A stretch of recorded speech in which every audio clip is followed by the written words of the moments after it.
Hello everyone, সবাই কেমন আছো? আশা করবো সবাই ভালো আছে। আজকে সকালবেলা উঠে মনটা এত খুশি হয়ে গেছিলো, বাইরের অ্যাটমসফিয়ার এতটা সুন্দর ছিল কি তোমাদের কি বলবো। মানে কি সুন্দর লাগছিলো, এত মেঘলা মেঘলা আকাশ ছিল, চারিদিকে হাওয়া দিচ্ছিল। কানপুরে তো বৃষ্টির তো দেখাই পাওয়া যাচ্ছে না, সব জায়গায় বৃষ্টি, শুধুমাত্র কানপুর বাদ দিয়ে। আশা করে থাকি যদি একটু বৃষ্টি হয় তো ভালো লাগবে।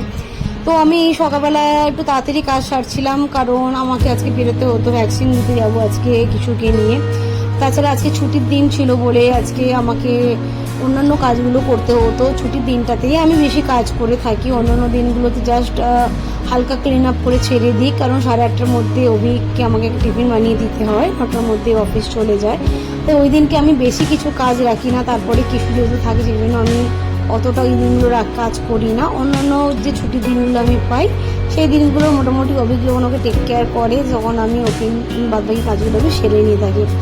আজকে আমি একটা রান্না করছি, আমার খুব ফেভারিট রান্না, আমি তার রেসিপি এখানে এর জন্যই শেয়ার করলাম। তোমরাও কিন্তু এটা করে দেখতে পারো, আমার খুব ফেভারিট থেকেও বলবো খুব টেস্টফুল। যারা করলা খায় না, এটা অবশ্যই তোমরা খেয়ে দেখবে।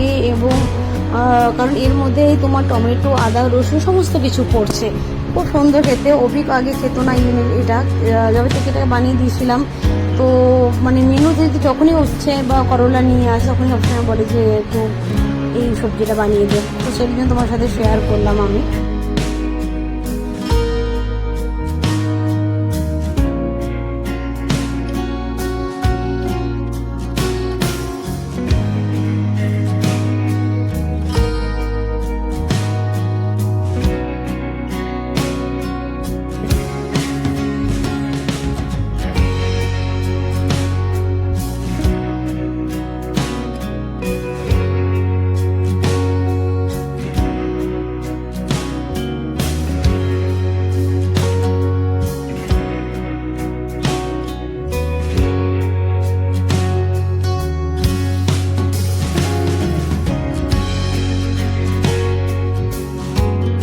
যখন মাখা মাখা হয়ে গেছে তখন এর মধ্যে আমি একটু জল দিয়ে দেবো, কারণ যেটুকু সেদ্ধ বাকি থাকবে সেটা জল দেওয়ার পর সেটা হয়ে যাবে।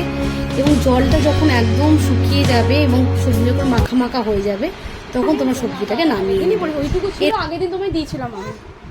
বল খাও, ও থাও দাদা খেয়ে নাও, ও থাও দাদা খেয়ে নাও। দেখো আমিও গুড বয়, তোর আগে থাও দাদা গুড বয় আছে। আর আছে, থাও দাদা ফিনিশ করে দিয়েছে, বাস বাস আর খাবে না থাও দাদা, হয়ে গেছে, আর নেই মাম, থাও দাদাকে আর দিতে হবে না মাম, আর নেই না। তোমারটা তুমি খাও, তোমারটা খাও। আজকে ফার্স্ট থাও দাদা হয়ে গেছে, তাই না বাবু? দেখ থাও দাদা তোর খাবারটা দেখছে, ভাবছে আমি যদি একটু আধটু খেতে পারতাম।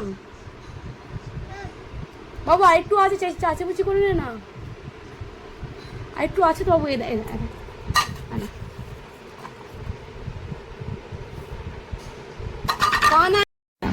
তারপরে বিকেলবেলা রাত্রি তৈরি হয়ে আমরা ওয়েট করছিলাম ওলার জন্য, বাইরে ওয়েট করছিলাম। কারণটা হচ্ছে থরকে ঘরে রেখে দিয়ে এসেছি, এবার থর যদি ওটা ওলা আসতে দেখে তো খুব ওর আমার চেঁচামেচি করবে, কাঁদবে।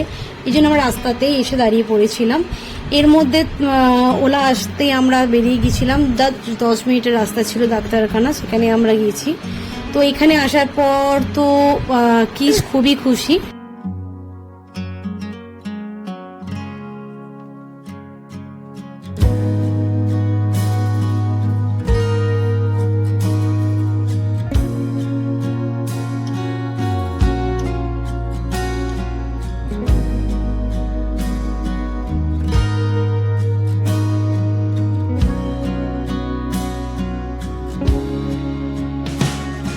ডাক্তারের কাছে আসার সময় ও কোনোদিনই কান্নাকাটি করে না, এটা ডাক্তারেরও কথা। যখনই উনি খুব ওকে দেখে বলে যে তুই এমন একটা মানে কিউট বেবি যে এখানে আসার সময় তুই একদম কাঁদিস না, অন্যান্য সব বাচ্চাগুলো কাঁদতে কাঁদতে আসে।